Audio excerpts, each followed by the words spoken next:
অমিত প্রতিদিন গ্রামের রাস্তা দিয়ে সাইকেল চালিয়ে কাজে যেত। একদিন হঠাৎ বৃষ্টির মধ্যে সাথীকে রাস্তার পাশে দাঁড়িয়ে থাকতে দেখে। সাথীর হাতে ছিল ভাঙা ছাতা। অমিত নিজের ছাতাটা এগিয়ে দিয়ে বলল, চলো তোমায় বাড়ি পৌঁছে দিই। সেদিন থেকেই দুজনের পরিচয় শুরু। এরপর প্রতিদিনই অমিত কোনো না কোনো অজুহাতে সাথীর বাড়ির সামনে যেত। কখনো বাজারের ব্যাগ নিয়ে সাহায্য করত, কখনো আবার গল্প করত। সাথীও ধীরে ধীরে অমিতের সাথে হাসি খুশি হয়ে উঠল। গ্রামের লোকেরা বুঝতে শুরু করল দুজনের মধ্যে বিশেষ কিছু চলছে।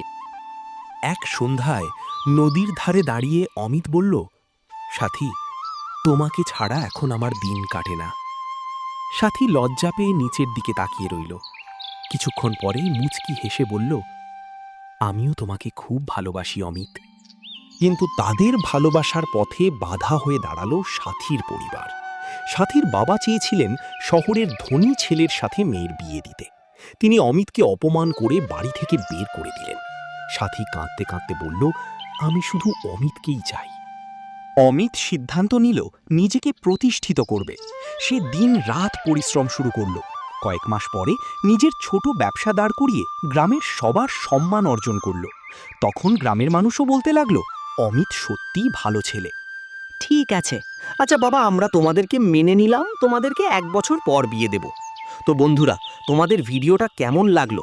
যদি ভালো লেগে থাকে তাহলে চ্যানেলটাকে সাবস্ক্রাইব করে একটা লাইক দিয়ে যাবেন, তো আমি মোটিভেশন পাই।